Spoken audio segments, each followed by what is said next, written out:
one of the most beautiful things about a human is like the feelings at which we produce, the level of anxiety. Like we get to feel those things, right? Whether we're present with them or not, that's one of the different things. But like we get to feel, right, stress. We get to feel anxiety. We get to feel joy and happiness on the other side of things, right? So there's a feeling that's associated in the interconnection and the interpersonal relationships that people have is a really beautiful thing as we talk, right?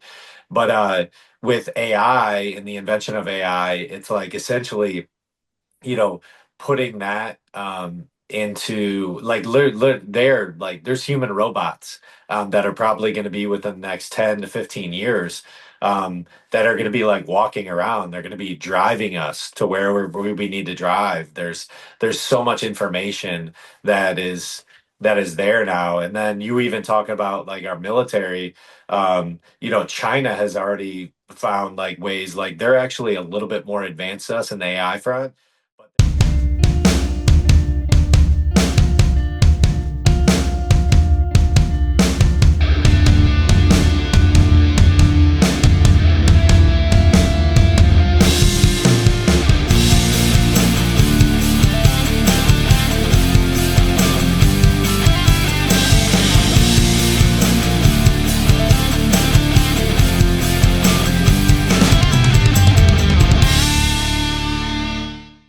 Matt Tack, how you doing today, man? I'm doing great, man. No complaints at all. That's How awesome. about So, how about yourself? You know what? I just shaved off my beard too, and I was like, oh dang, should have kept the beard. yeah, I've been growing this for a couple years now. It's I actually started way back in like 2018, 2017, something like that, and Okay. I made a commitment with my friends that I wasn't going to shave until the Chiefs won the Super Bowl, and I just I loved the beard and I kept it. So, Well, uh, they keep winning, so yeah, absolutely, it's absolutely. hard. So, where are you from, man? Tampa, Florida. Tampa, Florida. Is that where you're at now? Yeah, that's where I'm at. Yep, yep. How about I'm you? Kansas City, Missouri. Okay. Oh, so you live in the. I love Yeah, some Kansas City, man. Got sorta, some dear sorta. friends there. I'm actually about an hour north in St. Joseph, Missouri, and Okay. I've born and raised here, but we're like I'm about 45 minutes from Arrowhead, so I mean Okay. we're close enough to Kansas That's City close to say, enough. yeah. But And same thing. I'm born and raised in Detroit, and like I was 45 minutes south of Detroit, but we got to the stadium in about 40 minutes. That's how you measure time. Yeah, I get it. absolutely, that's funny how that works out. And so, and down in Tampa, is the weather nice down there or what? It is today. I believe it's in the 40s. It's like 45, 50. So chillier than normal. I Um, think it's like negative cold. 8 here right now. Yeah, I heard it. They're major cold front. That's what it is in Michigan. Talking to my dad this morning. Oh, it sucks. It sucks Yeah. so bad. I can't even go outside. It's terrible. Now, I actually I smoke cigarettes and I smoke outside. I don't smoke in the house, and I've been out like 3 times today, and I don't see myself going out there for a couple of more hours. So Yeah, yeah, that's rough. That type of cold is that'll definitely that'll get you.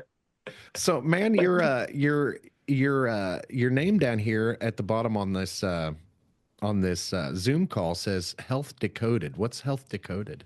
Oh, we just rebranded our podcast. It was originally Full Fueled, Okay. and we wanted to be catered towards more of an SEO friendly of people really understanding kind of where we were going with the podcast. And so we made the name change actually just within the past week and a half or something like that to help decode it, just so that people are resonating a little bit more in terms of like what we're talking about. Full Field was a little ambiguous. And Right. so even though we liked it, it was like one of those things, well, what it's about, you know what I mean? Help decode it is something where you're able to grab onto it a little bit quicker. I find that's one of the most difficult questions to answer when people ask me, "Hey, what's your podcast about?" And I'm like, I don't really know. It's I just like talking to people and I watch a lot of podcasts, so I yeah, that's pretty much what the podcast is about. I like talking to people and I love Yeah, drinking coffee and parenting is a big part of my life. So I'm a stay-at-home dad, been a stay-at-home dad for like 10 years and now same. my kids are all school age now. Okay. However, my youngest has autism. So Oh, he he requires a little bit more attention than usual. So I decided to jump into podcasting to see if I can make a living at it, number one, but number two, so I can have a hobby that gives me a way to a way to get my frustrations out, a way to have interactions with adults as generally just a catch-all for what I like to talk about and the things I like to do. So when you yeah. message me on when you messaged me and wanted to talk about, you know, the health decoded and stuff like that, it's like, yeah, yeah, absolutely. I'd love to talk about workouts and all that stuff because I used to weigh 520 pounds. Oh man. Yeah. What do you, I can't tell that now. How much you weigh now? I'm right at 280. Oh wow. My Good for lowest that I you. was after the weight loss was 220. So I lost 300 pounds total, and I've gained 50 to 60 pounds of that back just like getting out of the routine and not taking my diet as seriously as I should. So I have gained some of that weight back, but a big part of the issue, my issue, is just staying motivated, man. Yeah, yeah. So what's your advice when you run into people like me that, have had success and have been on the right track, but they lose that motivation, and especially during the wintertime months? Like it's really, honestly, it's too cold for me to go outside. Yeah, that's such a good question and something I've been pondering on for a while now because it's one of those things where you have to be okay with boredom. Like so Absolutely. there's an element of repetition and consistency that that's so many in our culture today. We're like, dude, it's so boring at this point, right? And so we're always looking for something that like to motivate. But the true separator is like, okay, I'm gonna be okay with it being dull and a little boring. And I'm not gonna lie, like my workouts, I aggressively go in and I work out. And I had actually something the other day came about. I was asking my buddy, I was like, dude, people talk to you when you're working out, but like no one talks to me. I feel like I'm a pretty nice guy, but like no one talks to me. And he's like, you know what, bro? You know, the look that you put off when you're in the gym is like straight no nonsense. So that's really but really in reality, it's no nonsense, but I go in there with a mission to knock it out and get out, right? And Right. so typically when things are even a little bit bored, but I can tell you, like it's been bored for me even when I'm working out right now, because I was like, I need to be a little bit more consistent with some of just getting through this like pattern in the season of of what I need to do because I'm not in a really I tend to have like attrition in some areas in terms of when I'm going into the gym. The season that I'm lifting like super, super heavy tends to be a little bit shorter in length. So I really can't get dull with that. But it's the back end of that where I'm in corner when it becomes like monotonous, like I'm in my like I typically don't work out over an hour, 15 minutes, and it's very focused. It's hopping around, supersetting machines, but it's not super, super heavy. I'm not trying to do like one or two rep maxes, right? Which those are like typically funner because you get this euphoria of like, can I put up like, heavier weight? Right now I'm not in that season. And so like when I'm trying to like rep out heavier weight, that's definitely a very short-lived season. When I'm in the more monotonous, which is like, an elongated period of time of like just staying in routine becomes boring, right? And Yeah. so that's where I just encourage people. It's like we have to be okay with this element of like boredom and monotony of like, I'm going to do the same thing over and over and over again, right? And very few variables really need to change all that much, but it's like doing that monotonous type of activity that ultimately reaps benefits. Man, that's incredible. I actually don't mind being bored sometimes or the monotonous uh, actions of doing the same thing every day. I have ADHD, so sometimes it's actually better for me to have a routine, a structured routine like that. I got so I've got four kids, and I started having kids really early. I was 17 when my first was born, and 35 when my last was born. Okay. So it's for me. I like to use that excuse that I don't have time, and I know a lot of people that use that excuse, and a lot of people will say, "Well, that's not an excuse. I really don't have time." Well, it kind of is an excuse. For me, I think the most difficult part of staying motivated is I think the biggest part is that I am one of those, the immediate gratification, instant gratification of, the feelings that you get from eating a cheeseburger, versus how hard you have to work to get rid of that cheeseburger afterwards. Like it only takes 10 minutes to eat the cheeseburger, but it might take, an hour to work it off. And I'm one of those type of guys that keeping that motivation is just really hard for me. And I don't like lifting weights or anything like that. But I think if I was to be successful in working out and lifting weights, I'd have to make it like work. I'd have to tell my mind that, okay, it's time to go to work now, and just, it'd be like a flipping the hat around backwards. It's time to go to work. Yeah. And I don't know if you ever seen that movie Over the Top with Sylvester Stallone. It's like old 80s arm wrestling movie. No. Yeah, so the hat switch is one of those things that I got from that movie. It's like a personality switch when you're dealing with the kids and dealing with the family, and then you switch it around and go to work. And I think that's kind of how I would have to look at it, and I would be more successful at doing it. Do you do any like unconventional workout routines, like outside lifting logs or running up hills or do anything like that?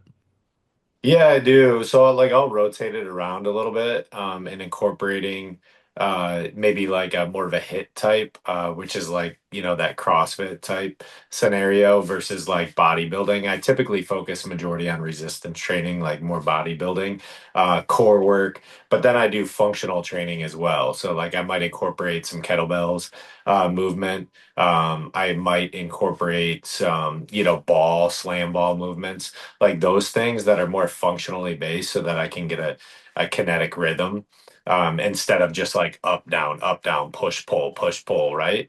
So I do agree with you. I love the idea of exactly that, of like, there are small things in which you can basically tap into your like basically your reticular activating system is really what's going to change like kind of that methodology is when you're tapping into it from a cognitive rotation of saying, hey, I'm going to flip around my hat and now I'm a new human, right? Going into something as if like there's level of preparedness. I love that idea because I think that many people can I really assimilate to that of like if there's that one thing that it could be putting on a band, before you go into something, or like there's that one thing that's trigger point that kind of sets that rhythm or that mode. And sometimes it's like another thing is like I only can listen to this type of music when I'm working out, and you might really love that music. So it's like, all right, that's my motivator to really get me into the gym or whatever it might be. So there's that cadence that you can do various things that create those mechanisms to promote that behavior. Yeah, absolutely, man. And Listen, I'm not into like I'm not really into fitness all that much. Like fitness cheeseburger in my mouth kind of thing. That's so I'm not really into fitness all Yeah. that much. But tell me, do you have this in your experience? Like when I go do things like, for instance, if I'm going out to shovel the snow on the sidewalk, you don't have to worry about that in Tampa, but Oh, we've got like 16 inches of snow out here on the ground. So for me, when I go to do things like that, I think of it like, oh, I'm going to get some cardio in, or I do, make things a little tougher than what I would ordinarily do if I was just trying to get the job done. And I do look at things like that as trying to get a workout in. Does that happen to you? yeah, I always try to make things like movement is essential, right? And I think it's one of the biggest things because you said so like this is just for like a de facto just little extra tip is when you're eating that cheeseburger, right? What mainly people do is they want to sit down after they eat that cheeseburger, right? And just let that like melt into their body.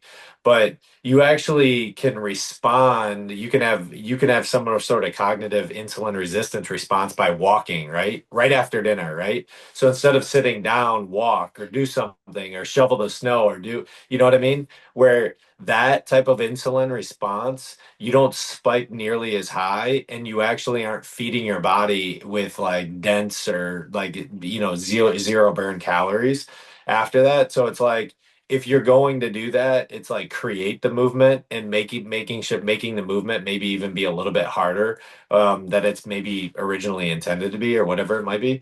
So those are some big things because that's what I do. Like right after I eat, I don't sit down. There's always movement involved. So it's not like a workout type movement. It's usually like walking around the block at lunch or something like that because I do work from home. So there's always things that you can do to kind of aid against what you're bringing in. Or what you're taking in terms of caloric intake, you can expend out just nearly as much by simple acts of movement. That's awesome, man. I actually have a very similar philosophy when I eat, and my belly feels heavy. It really weighs on my belly. So I get up and I go for a walk, or I'll tell the wife, like, man, I just feel like I just ate a brick. I'm gonna have to go do something and take a walk or something. I do that a lot. That's Yeah. interesting that you say that. Yeah, So, so there's a your body's insulin response. It's very like if you can keep that down, there's essentially a less like glycative indication because like there's sugars, right? And the bread you're eating and the meat and various things that naturally create that spike that's going to make you tired. But like when it becomes sedentary, like your body doesn't essentially utilize it. It just basically turns the fats and the carbohydrates into sources that they're going to store up for energy for later.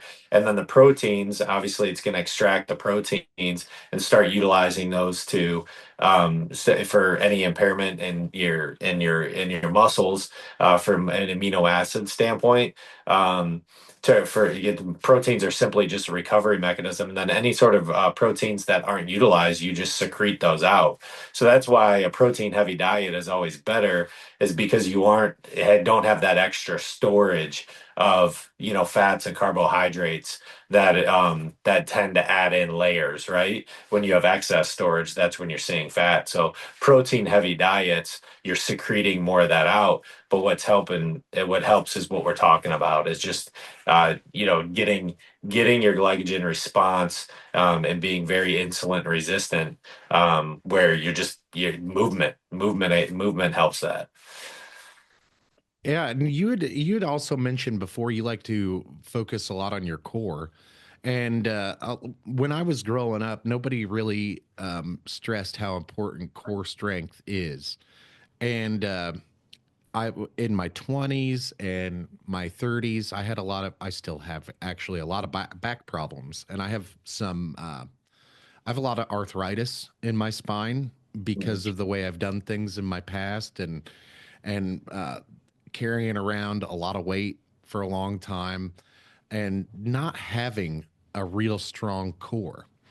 And one of the things that I did when I lost weight was I started exercising just simple, core exercises like laying down on the floor and doing pelvic thrusts, simple things like that. How do you tell folks that really don't know how important that core strength is? How do you tell them, hey, I notice you're kind of walking funny or slouched over. You really need to work on. How do you tell people that? Well, it is for sure the core, but that's structural alignment. So we have Dr. Alessi and I, we own a practice in Tampa called Alessi Functional Health. And so that's what we actually focus more on the structural alignment first, where your hips are set in association to where your spine. So he's the director over at our clinic. But then yeah, core work, those bleed into the structural component in terms of in the cadence of your exercising, right? You want to make sure that you're doing some exercise, and that's a lot of core work, exactly what you're saying. But a lot of that actually first comes from, are you getting decompression therapy? Do you have a correct spinal, right? Then even beyond that, structurally, are you kind of building in the baseline to have your feet level so that you can build up your spine efficiently through some core exercises? So chiropractic work, is there any soft tissue type stuff? That's what we do in clinic. As well as promote like peptide therapy for ligaments and gut because we're big on functional wellness.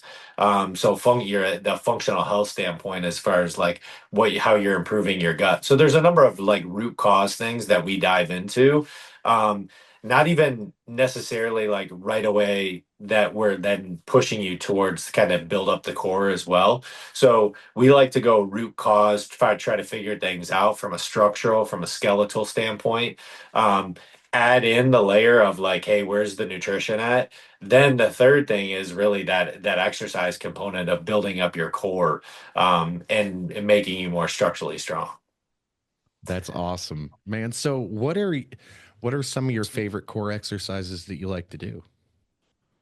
So I do a lot throughout the day. I actually do a little bit of hacking. One of my favorites, though, if I were to tell you, is I actually hang. So from a longevity mechanism, your hands, your grip strength, that actually is going to be an indicator of of basically not how long you're going to live, but how well you're going to live, right? If you have really solid grip strength, that likely means that you're going to be able to lift more. You can push and pull a little bit more. So grip strength is a very good indicator. If you want to watch Peter Attia, he talks a lot about that.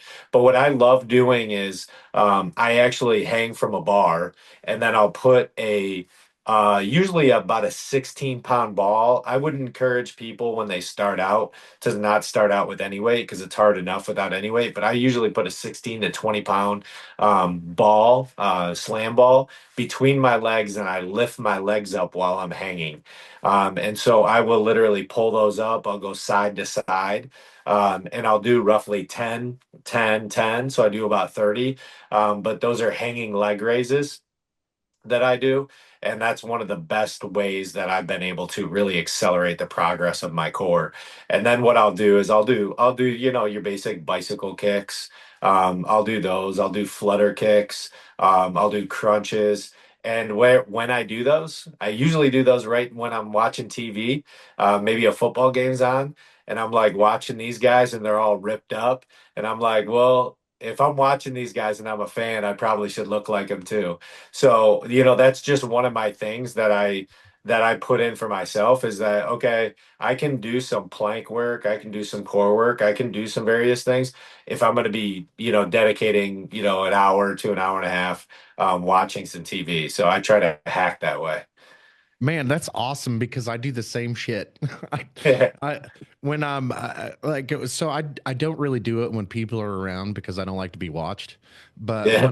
when I'm home by myself, nobody's around, I'll just lay down on the floor and do, 10, 15 minutes worth of exercises and move on about my day. But one of my favorites, you had mentioned it. One of my favorites is planking because I can't when I first started doing it, I couldn't do it for maybe 20, 30 seconds. And now I can hold myself up for a good minute, minute and a half. And I'm a big Must. boy. So it's really nice to be able to see it work in that aspect. I was talking about instant gratification before. And that's, if people could just take 10, 15 minutes out of their day, of course you'll have to do it several times a day, but when you got nothing else going on, just do some core exercises. That's really neat that that is kind of a hack, isn't it? Yeah, it's definitely, while you're doing one thing, another thing that I do is I do it before I get into the shower. So I know that I'm gonna get like sweaty, I'm gonna That's turn maybe a hilarious little because bit. I do it in the shower. I Oh, I yeah. do I do lunges, like up down squats Yeah, while I'm in the shower, man. It's not the that's, safest thing to do, but it's fun. It works. yeah, it's Nobody's a there great way. watching me, so and I'm in there for I take long showers because it takes a long time to take care of all this, but it does take a few minutes. And while I'm washing, I'll just do a few squats, and that's funny that you say that. It's a great way to stay active. It's a great way. So those are little hacks, man. When you do one thing to another, James Clear talks a lot about that in Atomic Habits, as far as even when you drink water, right? When's the best time to drink water? Well, throughout the day, but a lot of people forget. So why not have a glass of water right next to your toothbrush so that when you wake up in the morning, you drink the glass of water first and then brush your teeth, right? You already got one glass of water in before it's whatever time you wake up. So those are just like simple ways to really produce things that can just create a lot of momentum. We're talking about momentum, right? That creates Yeah, the level of consistency creates momentum. yeah, and a body at rest stays at rest, right? That's right. That's man, that's awesome. So shifting gears a little bit, man, what do you like to do for fun other than working out and health stuff?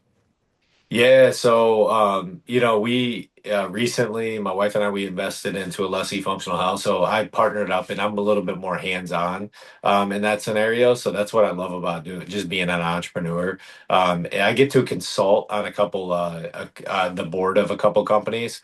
So that's cool for me because I get to see it from a very strategic, myopic standpoint. So I get to help a couple companies out in those roles. And then, ultimately every morning I actually trade. I'm looking at some of my trades right now, but, I trade, I love the stock market. I love understanding and learning, the financials and how the market moves. So that's just one thing that I dedicate a small portion of time, like every day to. So business, that, and then, when I have the time for basketball and golf, I do play basketball every week. So I have some guys that I roll with, and then when I have the time for golf, I'll definitely golf too. I love the game of golf too.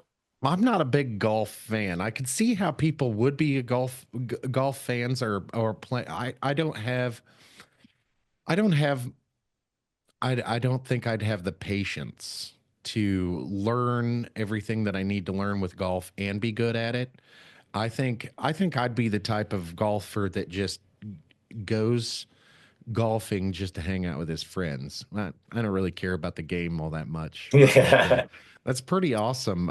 I do know a lot of people that do like to golf, and they say the same thing. That they like to just go hang out with the guys, get out there on the links, and just walk and talk. And a lot of them drink beer while they're doing it, but that's all right. Yeah, yeah, no complaints. I don't. I actually genuinely I'm super like granular about it. As you probably could tell at this point. So for me it's been one of those things where I'm trying to get actually a lot better.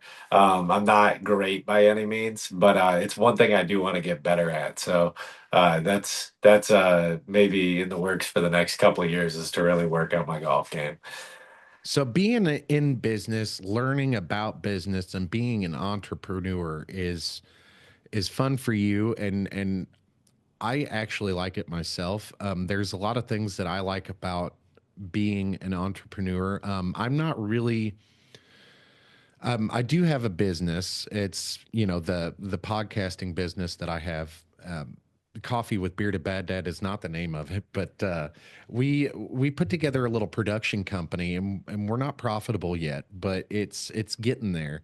And learning about business is one of the coolest things about business, and just learning about what other people did to be successful, what other people do to be successful, and the difference between a businessman and an entrepreneur. Those are really fun things to learn about, actually, and that's pretty neat that you're actually checking out your trades right now. Yeah. If I was trading, that's probably be the same way I was. But I don't trade primarily because I'm not good at it. But I've Yeah. got a very good speculative mind on, well, this is going to take off or that's going to take off. But I think I could see more in commodities than I would Yeah. um, most anything else. But commodities, that's not really a moneymaker these days. No, yeah. Well, I think it might be the energy space is, I think, going to make a massive, massive turn here. Yeah, Um, after desperate yesterday. and our desperate need for more energy. It's I don't think the minerals and everything that we currently have is going to keep up. So I'm a big bullish guy in uranium. I think that there's going to be definitely a strong push with the amount of AI in this world.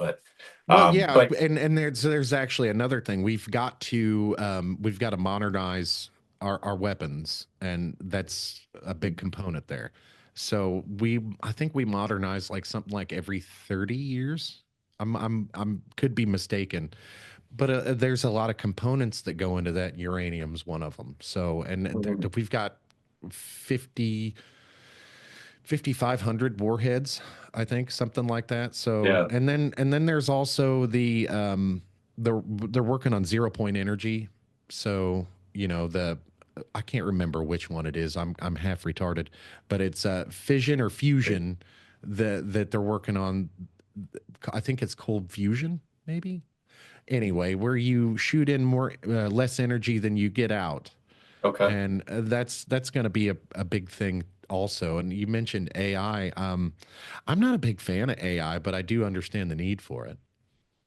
Yeah, man, that's I mean, that's a whole rabbit trail I could go down. I honestly think it's the demise of mankind. I think when it gets into the wrong hands, which it eventually will, I think that it's gonna go very, to be honest, very, very wrong. It's a tough thing because like you have to stay up to pace with China, and you have to from a technological advance. But like I think of it in the terms of like the human race, right? Of like how that correlates to everything that we're doing, like where we feel emotion. Like one of the most uh one of the most beautiful things about a human is like the feelings at which we produce, the level of anxiety. Like we get to feel those things, right? Whether we're present with them or not, that's one of the different things. But like we get to feel, right, stress. We get to feel anxiety. We get to feel joy and happiness on the other side of things, right? So there's a feeling that's associated in the interconnection and the interpersonal relationships that people have is a really beautiful thing as we talk, right? But with AI and the invention of AI, it's like essentially, you know, putting that into like there like there's human robots that are probably going to be within the next 10 to 15 years that are going to be like walking around. They're going to be driving us to where we need to drive. There's so much information that is there now. And then you even talk about like our military. China has already found like ways, like they're actually a little bit more advanced than us in the AI front, but their military has like AI dogs, like that tracing dogs that already trot. They can do various things with machine guns, like AK-47s on the top of them. They have like really wild things that have already come about with the use of AI. And we're like literally a tenth of the way into this thing. So it's honestly a scary proposition, to be honest with you, just like from the way I think like of how things evolve. And my personal belief is just because I'm a man of faith too, is like I literally think the Antichrist might be like come out in some direction of towards towards being like artificial. Like he's not, it's not real. He's like, we've become so robotic in many ways. We've already become robotic because we're able to be influenced by the, truth versus like this false narrative on social and online. Like you can work people up in a second, a New York second, based on they're interpreting some person that posted something or whatever it might be. Um, and so that in correlation to where AI is going and how that could be utilized for like good, for really good, but it also can be utilized for really bad too, right? Yeah, we And talk about that on the podcast a lot, actually. We talk yeah, about so I had somebody on the podcast a while back that they explained it to me like the human brain is uh it's a combination of something. If you were thinking of computers, it's something similar. Our human brain is something similar to if you took a PC like we have now uh, and mixed it with quantum computing. That's essentially what our brains are. And I actually talk about the social aspect of social media and like YouTube and stuff like that. We talk about that quite a bit actually because social media is not real life. It's not what I when you think of like you said you could rile people up in a New York minute. Walking outside my front door, it's not like that. It's not like that when I go to the grocery store or the gas station or go pay my bills. It's only like that online, and it's because of things like you're talking about. It's pretty wild actually, and yeah, I'm not really religious, but I'm spiritual. I'm very spiritual, and I'm right there 100%. with you. It's like we're creating our own demise in some aspects, but I don't really go fully down that rabbit hole because of the I'm more of the opinion I don't think it's possible at this point to replicate a human brain. It may change, but one thing I wanted to touch on with you is China and their AI.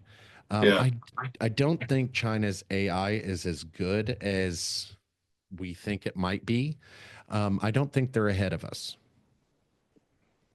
Yeah, that's a like a pretty valid argument, but what has the constraints right now is what we've kind of put on AI locally here. And the Yes, and reason China doesn't have those restrictions. You're right there. exactly. So China doesn't hasn't had any restrictions, and the world's number one manufacturer, right?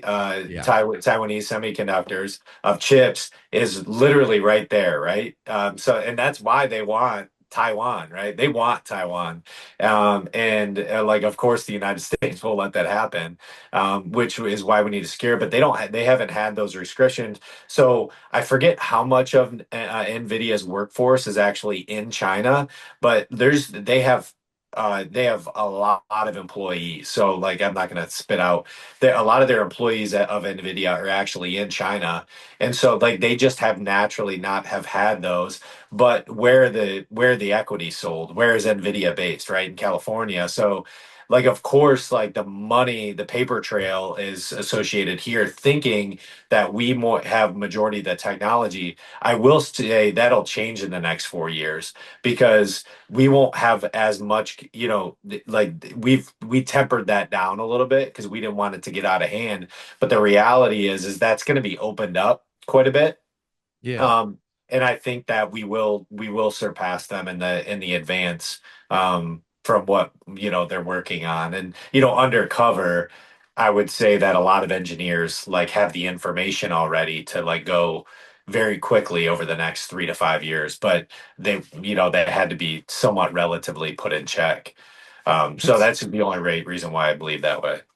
This has been an awesome conversation so far, man. It's very interesting that you had mentioned um, Nvidia and where their chips are being produced at in Taiwan, because the Chips Act was supposed to help remedy that, and we're supposed to bring production here to the Here. United States.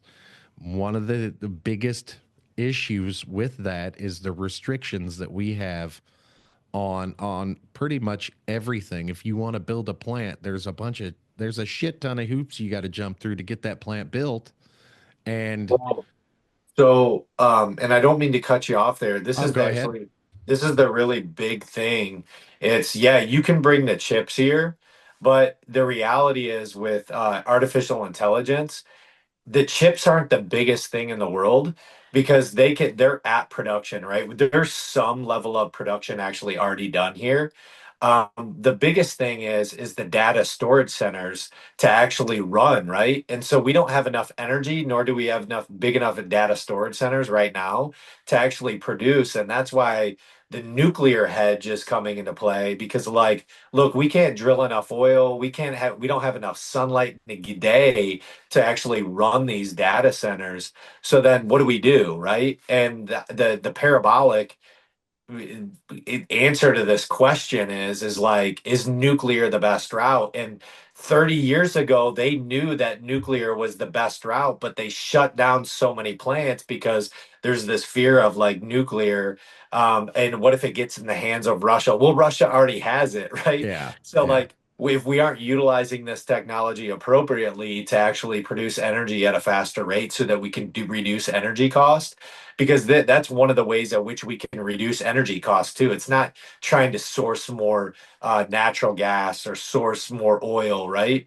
It's like, how do we expediently create more energy at a faster rate? And nuclear is that option. So I'm super bullish. I am like really nerdy about this like energy space right now because that's single-handedly our biggest need.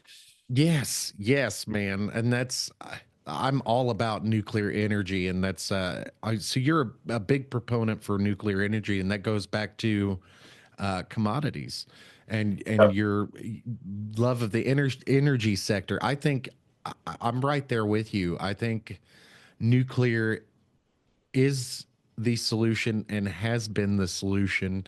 And like you said, 30 years ago, it, it was a solution everybody thought about. And it's what was going to be implemented. And there's been a lot of advancements in the last 30 years that could even make Mhm. them better today than they were 20 years ago.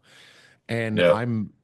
well, I mean, take for example, if you've heard of the Zaporizhia nuclear power plant in Ukraine. Mhm. So it's being shot at. It's been on fire a handful of times. It's in an active war zone, and no, there's been no fallout yet. And I'm I know people are afraid, but man, it's having no power is a big problem, and our infrastructure is in a sad state right now. I actually want to get somebody on the podcast to talk a little bit about the strength of our infrastructure and how it how even our power grids are not uh, not up to snuff for what we need.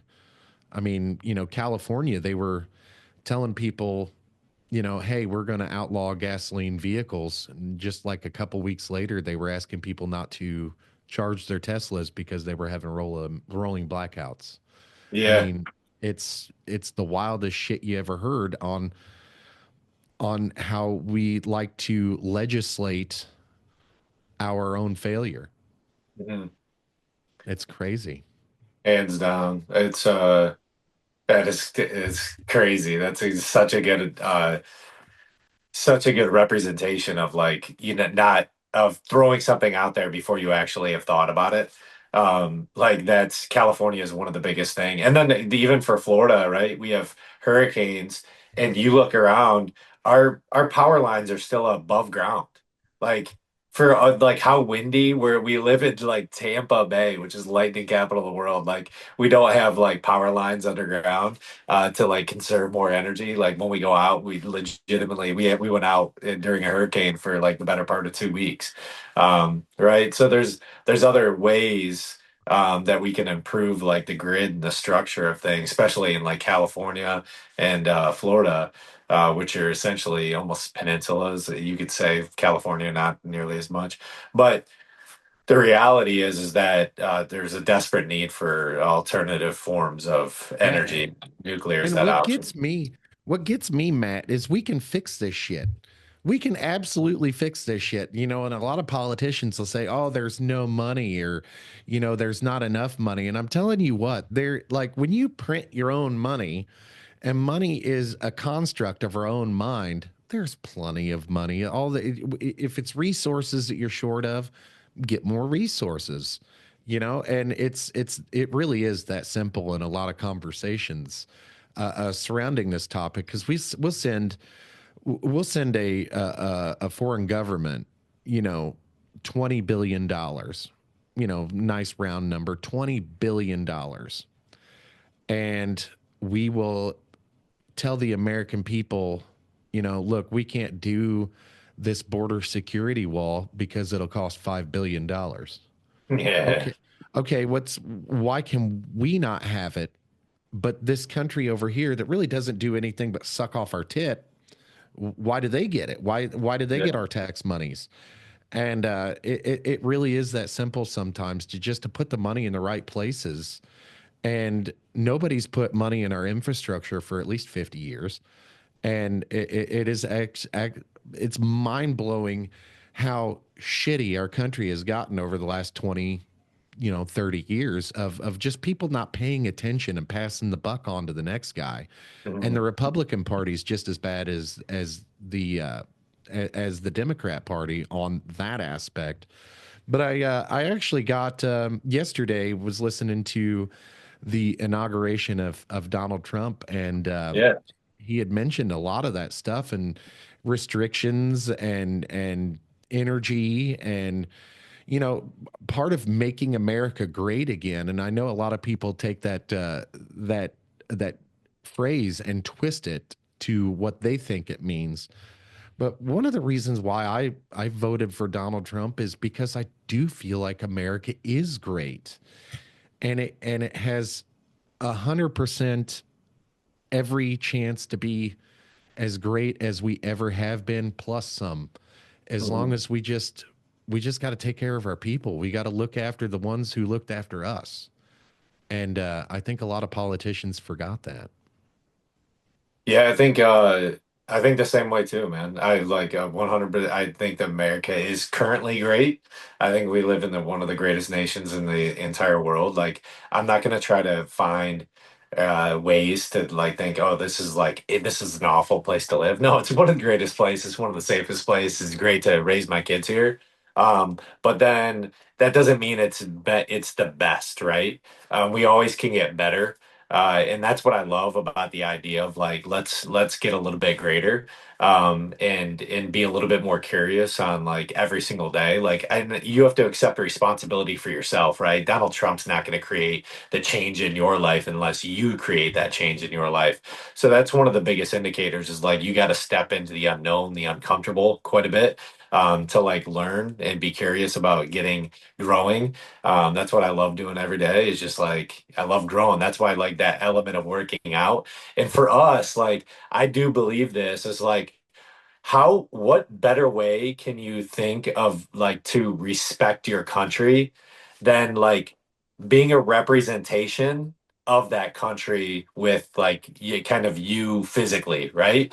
And Yeah. so what if we were just like this dominant country and this friggin' we had like all these guys that were just ready to go to battle, but whether we're in the military or not, we're just ready to go to the battle, right? Um, Yes. and so like if somebody ever came on our soil, am I ready, right? And so that's what like actually motivates me a little bit is like, dude, I want to be part of that movement, that culture shock of like an evolution of men that are representing the country and representing the country well, right? And Hell yeah. so like I was like, how we making America great again? Hell yeah. I'm with you there, man. And that's the it is so amazing to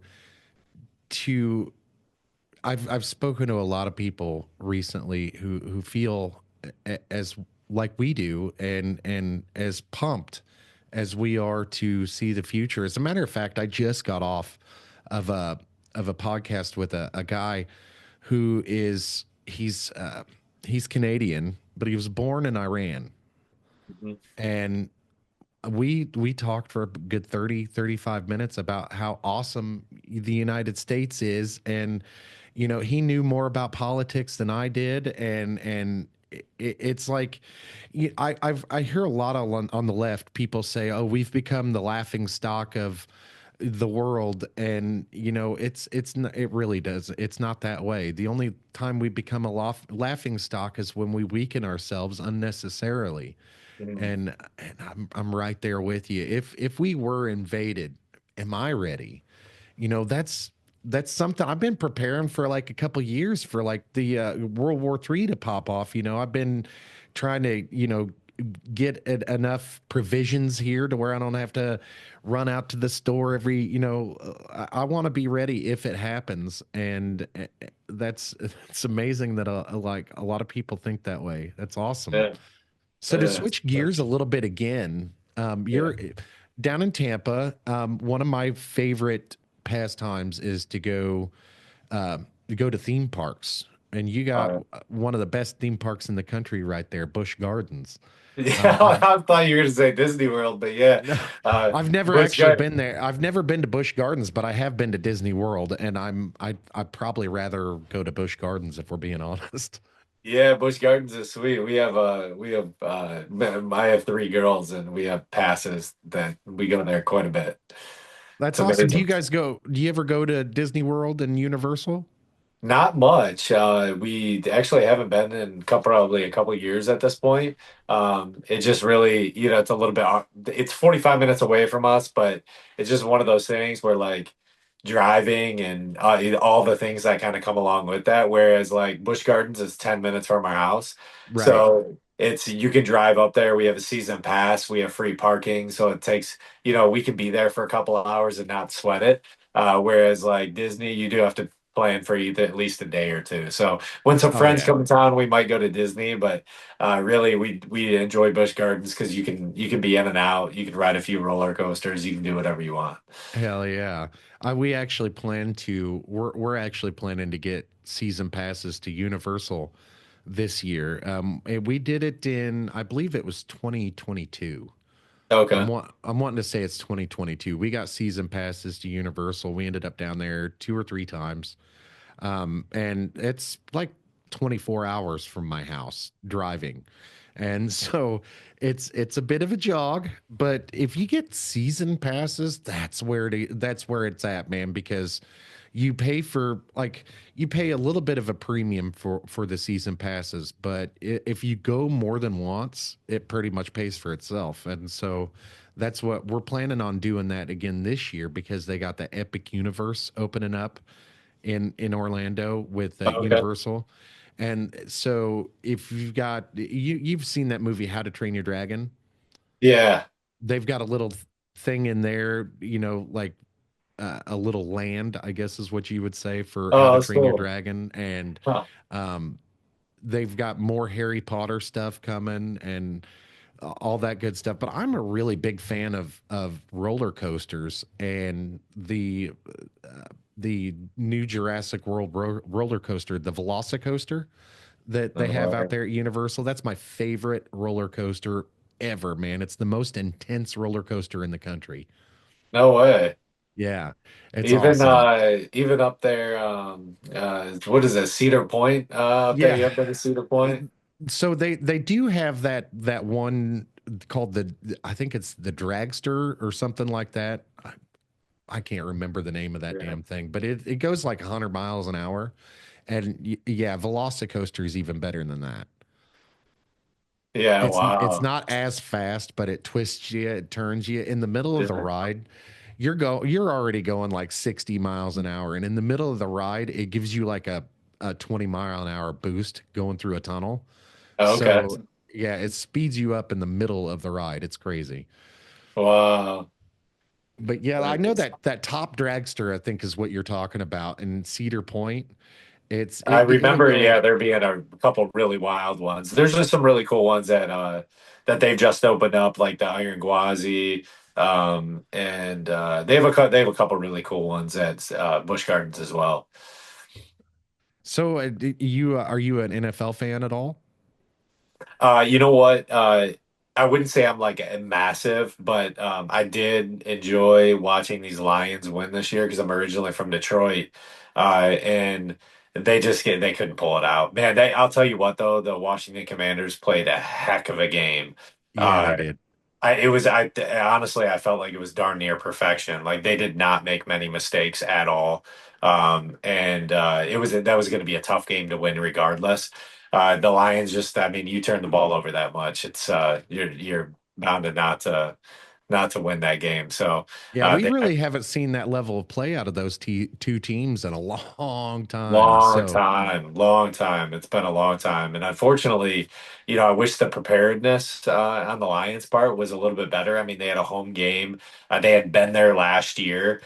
They won that game actually last year. So it's like, I don't know exactly, what happened. I think obviously a running quarterback probably threw them off a little bit from a defensive strategy standpoint.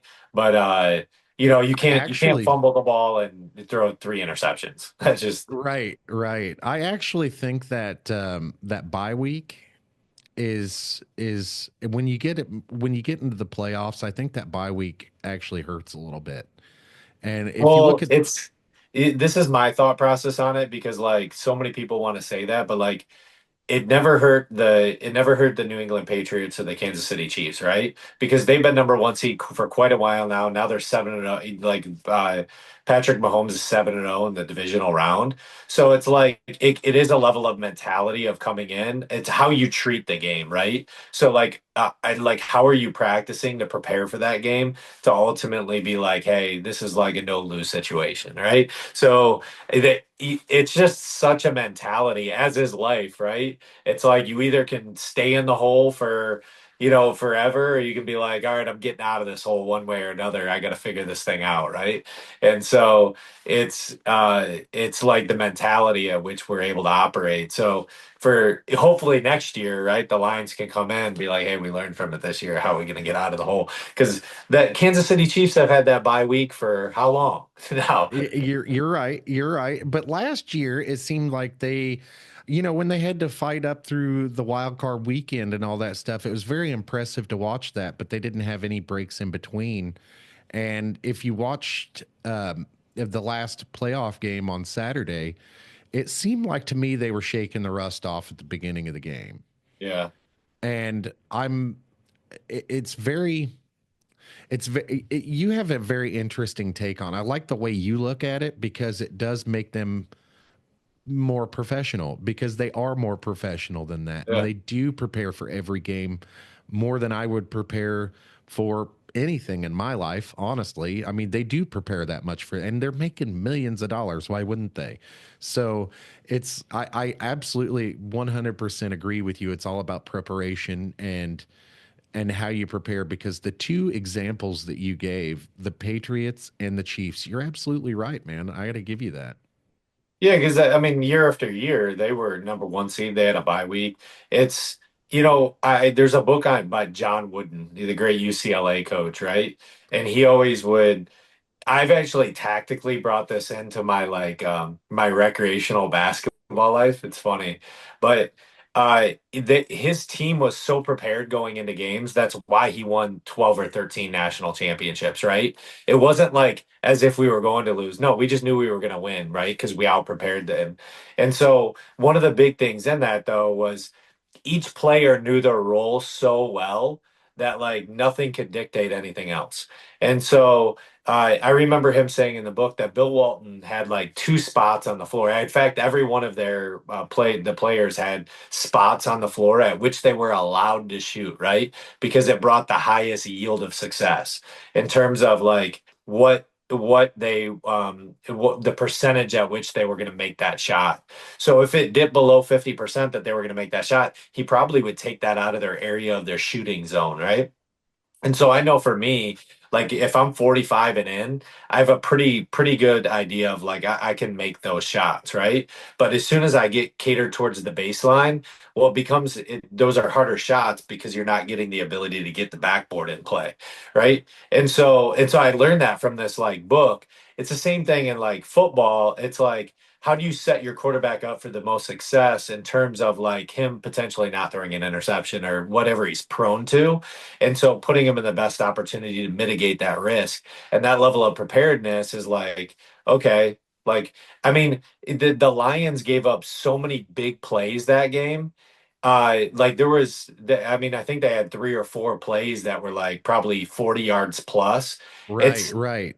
and so like it's like when you do that, it's like like what have you what you've seen 15 weeks of them at this point that you're going through film. It's like what were you preparing for? Potentially to allow them to put 45 on you when the Tampa Bay Buccaneers didn't get 45 put on them the week prior, right?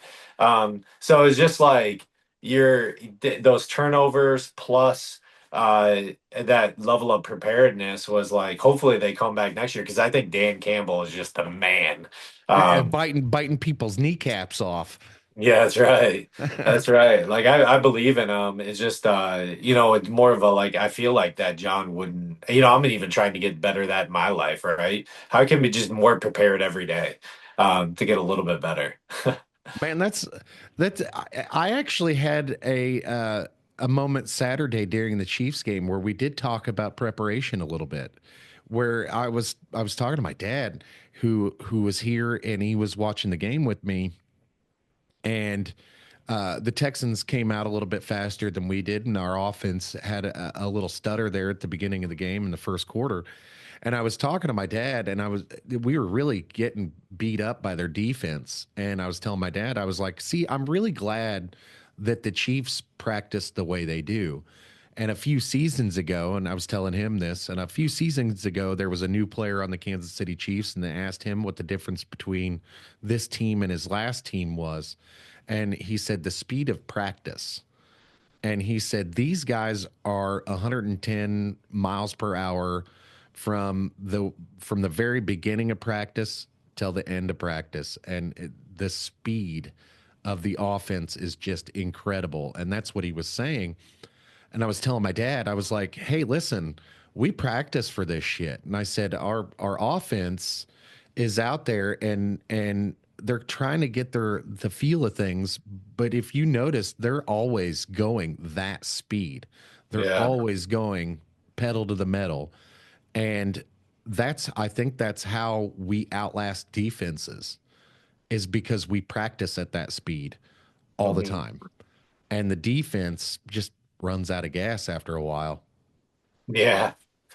That is, they did. They did 8 sacks. I'm telling you, I Yeah. watched like the back end of that game, and their quarterback was getting smashed. I'm like, CJ Stroud was he couldn't even get the ball, and then they were trying to make excuses at the end of the game as if it's the ref. It's like, bro, you got sacked 8 times. You are Eight winning that times. game. Oh Yeah. man. Yeah, I actually love the ref talk, because I remember a lot of people saying this about the Patriots too, and it's just it's I loved the Patriots when they were, when the Patriots were going to the Super Bowl every other year like the Chiefs are now. It's like my Chiefs would get knocked out before the playoffs even, happened. We wouldn't even Yeah. be, we were one and done in the playoffs. So for me, I was rooting for Tom Brady and the Patriots, because Yeah. they were AFC.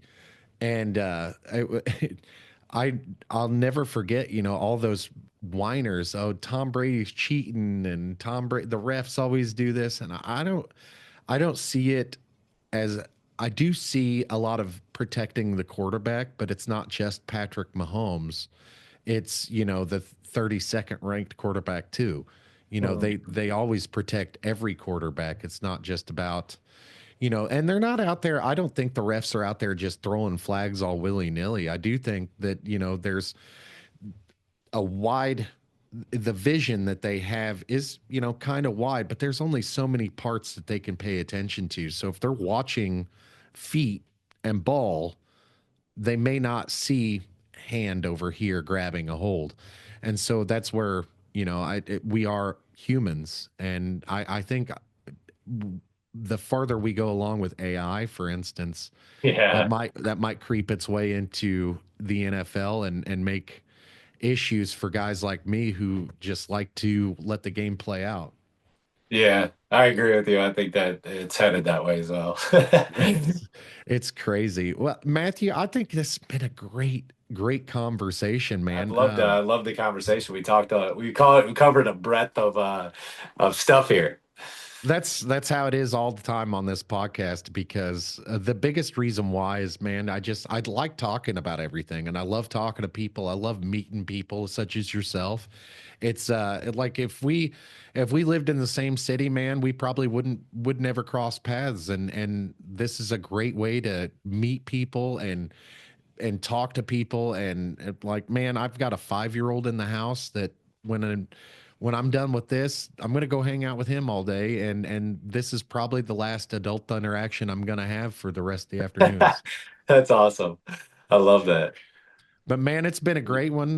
This has been a spectacular conversation. I'd love to do it again sometime. Yeah, absolutely. I appreciate it, brother. Awesome, Happy to come back on. You have awesome. a wonderful day. Thank you. You too. We'll see you guys later. Bye.